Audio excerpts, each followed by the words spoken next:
Dibuktikan dengan adanya bukti yang kami temukan oleh tetangga, itu sempat melihat dan juga sempat memvideo.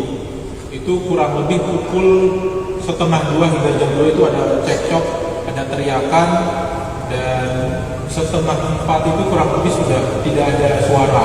Keterangan dari saksi, sehingga memang ada match antara waktu kematian yang disampaikan oleh dokter forensik dengan waktu kematian. Polisi akhirnya mengungkap kasus penganiayaan yang berujung tewasnya seorang ibu rumah tangga di Desa Boro, Kecamatan Selorejo, Kabupaten Blitar, Jawa Timur yang terjadi pada Selasa 3 Februari dini hari. Pelakunya adalah suami korban sendiri berinisial R yang ternyata kerap melakukan KDRT terhadap korban SN. Kasat Reskrim Polres Blitar AKP Margono dalam rilis pada Kamis 5 Februari mengungkapkan peristiwa bermula ketika tersangka R hendak makan. R pun meminta SN menyiapkan makanan namun tak dilaksanakan hingga berujung cekcok. Pelaku yang naik pitam kemudian memukul korban menggunakan tangan hingga terjatuh. Tak cukup sampai di situ, R yang gelap mata kemudian terus melakukan penganiayaan menggunakan selang air. Pelaku juga sempat membenturkan kepala sang istri ke tembok hingga membuatnya tak berdaya. Melihat SN yang sudah lemas, pelaku menyiramkan air ke tubuh korban dengan maksud membangunkannya. Tersangka kemudian membersihkan darah di kepala korban dan membaringkannya ke tempat tidur. Pagi harinya korban rupanya tetap tidak bangun dan membuat pelaku meminta tolong tetangga dan ketua RT setempat untuk dibawa ke puskesmas. Kondisi SN membuat warga merasa curiga yang kemudian melaporkannya ke perangkat desa dan diteruskan ke Polsek Selorejo. Adapun sebelumnya, seorang tetangga R sempat merekam suara keributan yang terdengar dari dalam rumah pelaku dan korban. Tetangga tersebut juga mendengar suara teriakan keras sekira pukul 2:30 waktu Indonesia Barat.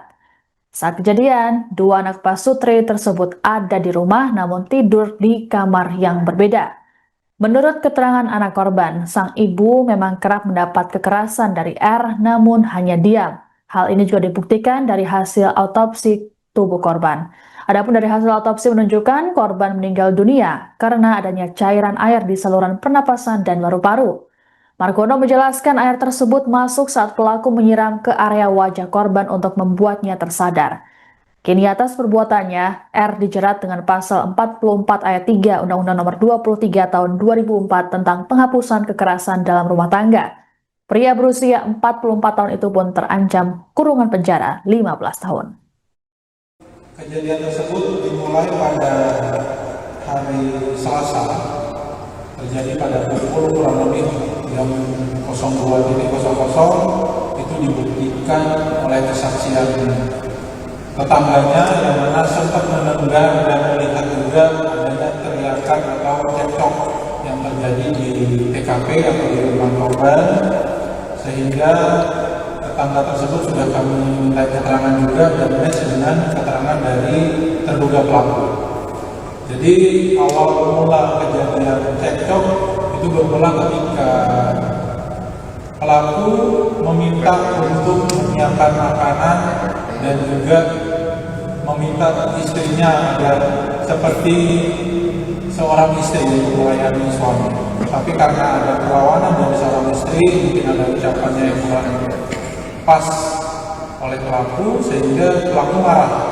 Pada saat marah tersebut, akhirnya pelaku melakukan pemukulan terlebih dahulu di bagian wajah sebanyak 2 kali. Selanjutnya dilakukan pemukulan di bagian perut dan juga sampai korban ini tersungkur. Pada saat tersungkur, korban dililit menggunakan selang air. Setelah dililit dan korban lemas, pelaku sempat membenturkan kepala korban ke tembok, yang mana dari hasil otopsi memang ditemukan adanya luka robek tidak beraturan di kepala sebanyak 3 sobekan. Selanjutnya juga ditemukan visum, ditemukan otopsi yaitu lebam di leher dan juga di bagian badan.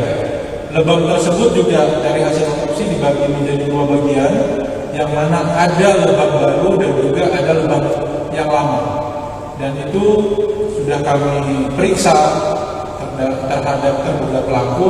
Memang benar bahwa seminggu sebelumnya juga ada kekerasan dalam rumah tangga. Terkait hasil otopsi yang dilakukan oleh kedokteran forensik, ternyata akibat kematian dari korban merupakan kekurangan oksigen.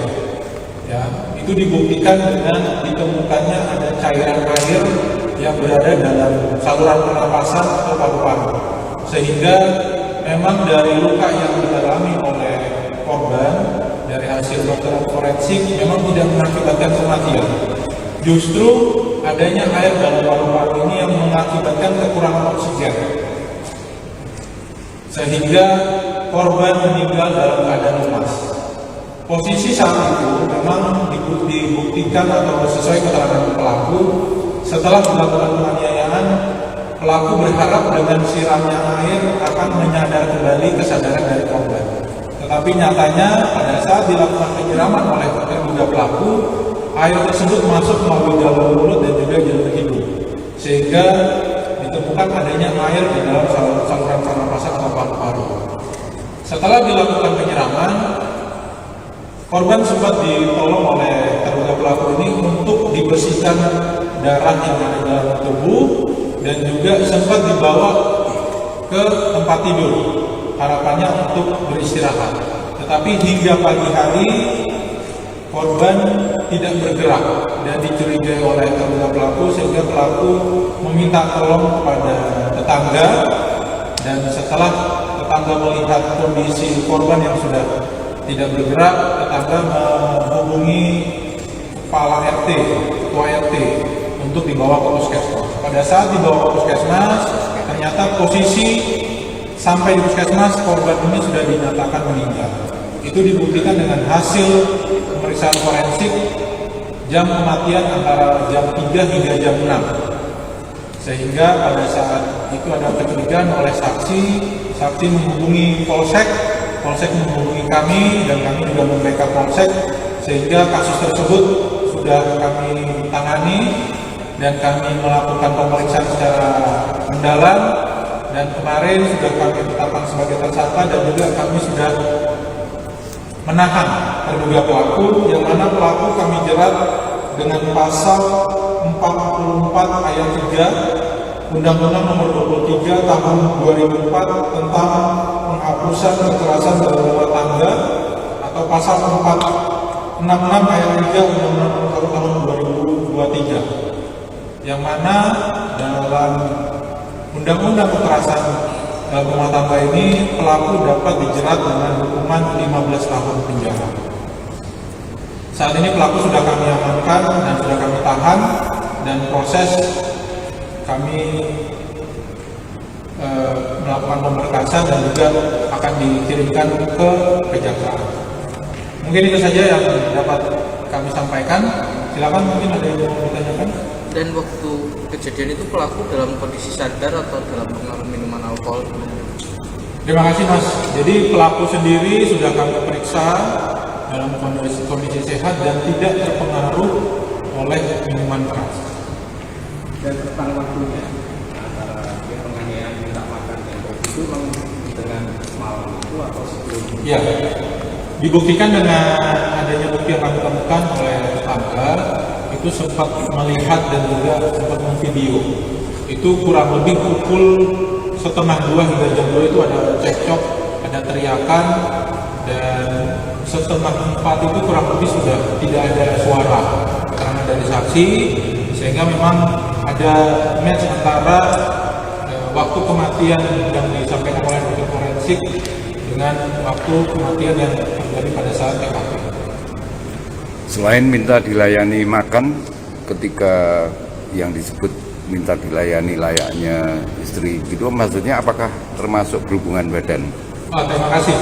Jadi memang keterangan dari saksi maupun tetangga maupun dari pelaku sendiri itu pada dasarnya hanya meminta istrinya selainnya seorang istri, mungkin bersih rumah, menyiapkan makanan dan lain-lain. Karena memang saat ini pelaku pun setelah kita melakukan pemeriksaan kesehatan memang sudah mengalami penyakit hernia. Jadi malam itu hanya meminta untuk dilayani siapin makan. Saat itu memang ada ucapan yang kurang sesuai, akhirnya terjadilah cekcok terlebih dahulu. Download Tribun X sekarang, menghadirkan lokal menjadi Indonesia.